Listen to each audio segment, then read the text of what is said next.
तो sir experiment perform करके देखिए। चलो एक्सपेरिमेंट परफॉर्म कर लेते हैं। तो देखो, इस चीज को समझाने के लिए मेरे पास जिंक का कंटेनर तो है नहीं, लेकिन मेरे पास है ग्लास। लेकिन मेरे पास जिंक मेटल जरूर है। आप देख सकते हैं मेरे पास ये है जिंक ग्रेन्यूल्स। तो हम जिंक के कंटेनर में CuSO4 को नहीं रख सकते।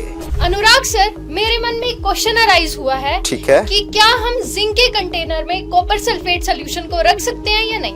देखो नहीं रख सकते हैं। अब अगर आप पूछोगे क्यों, तो चलिए, मेरे पास ना तो जिंक का कंटेनर है ना कॉपर सल्फेट है, लेकिन इसकी व्यवस्था अपन करते हैं और जानते हैं कि ये क्यों हो रही है कहानी और कैसे हो रही है कहानी। तो सर एक्सपेरिमेंट परफॉर्म करके देखिए। चलो एक्सपेरिमेंट परफॉर्म कर लेते हैं। तो देखो, इस चीज को समझाने के लिए मेरे पास जिंक का कंटेनर तो है नहीं, लेकिन मेरे पास है ग्लास। लेकिन मेरे पास जिंक मेटल जरूर है। आप देख सकते हैं मेरे पास ये है जिंक ग्रेन्यूल्स। देखो, तुम देखो, अभी जिंक ग्रेन्यूल्स को देखना और मैं बाद में तुम्हें दिखाऊंगा। Can you see this? ठीक है, अब मैंने इसको डाल दिया यहाँ पे और मैं इस पे डाल रहा हूँ CuSO4 का सॉल्यूशन। सर ये पहले से बना हुआ था? यस, ये CuSO4 का सॉल्यूशन है। अगर कॉपर सल्फेट क्रिस्टल के फॉर्म में भी आता है। मैंने ये डाल दिया, पोर कर दिया। अब अगर मान लो जिंक का कंटेनर होता ग्लास की जगह और CuSO4 डालते, तो दोनों रिएक्शन कर जाते। अब हम इन दोनों की रिएक्शन करते हैं और हमको पता चलेगा क्या अगर ये दोनों रिएक्शन कर गए तो हम जिंक के कंटेनर में CuSO4 को नहीं रख सकते। और इसके पीछे क्या केमिस्ट्री है वो भी मैं आपको बताते हुए चलूंगा। ओके सर, तो आप पूरी केमिस्ट्री एक्सप्लेन करोगे? यस, इसके पीछे की पूरी केमिस्ट्री अपन जानेंगे। Okay sir.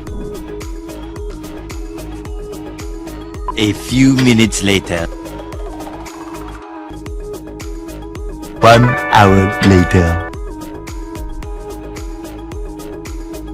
चलिए आइए इसके पीछे की केमिस्ट्री समझते हैं अपन।